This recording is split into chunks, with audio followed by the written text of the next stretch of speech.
Radio, welcome back to another YouTube video, everyone. Now today I'm just going to be discussing a little bit about the future of the America's Cup and where these new foiling monohulls are headed. Now for 2025 and maybe even after then, it looks like the AC-75s, these big foiling with these canting foil arms, they're going to be staying around with possibly some minor modifications to the class. Allegedly, that's not confirmed at all. But what is going to be interesting is after these AC-75s become everyday boats, if they could ever be considered such a thing, what the next generation of America's Cup boats are going to be, whether that they be foiling cats, foiling monohulls, or anything in between, is going to be really interesting. Now, I'm going to share with you in this video my predictions and a possible concept that I think is going to be used, or something similar is going to be used, after this AC-75 foiling, canting, foil monohulls are done with and everyone wants to move on into something new and exciting for the world of sailing. Rightio, so future me here. Now, before you go devaluing what I'm about to say in this video, just remember there was actually a time when foiling monohulls were thought to be impossible. So just keep that in mind when you're watching this. America's Cup boats will have wings in 8 years' time. So essentially what I'm talking about is, even now you can see the shape of the hulls on the different boats. They're all actually generating lift from the aerodynamics of the hulls already. So I think the next cup, they're going to take that a step further and actually start generating lift from wings, aerofoils, not hydrofoils, but aerofoils above the water. Because these boats have enough apparent wind to actually produce some lift with these aerofoils.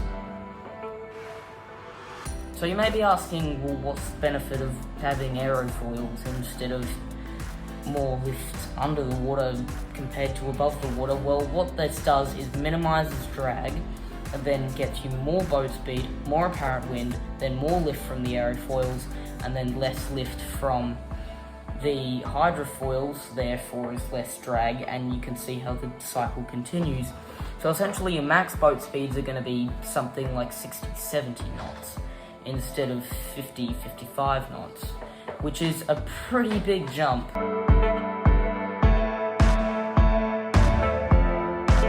I think if you got some top engineers and yacht designers on this, it could work. It could definitely work, and I'd be really intrigued myself to find out how this would work.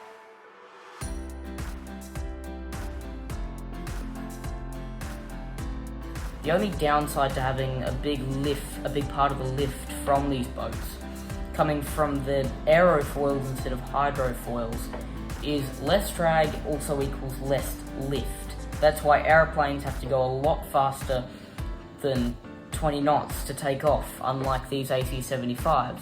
So this essentially just puts a really big trade-off between having faster takeoff speeds and faster max speeds. So you can either have a really good max speed but be really hard to get this boat out of the water because you're at lower speeds and you can't get the lift from the aerofoils.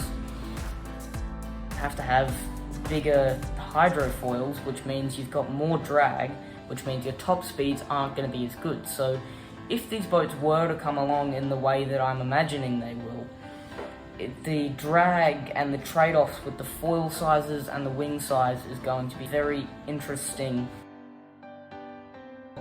So without any further ado, that's it from me. I'll see you all later. I do want to do a mini America's Cup series, so I'll see you then. That's it from me.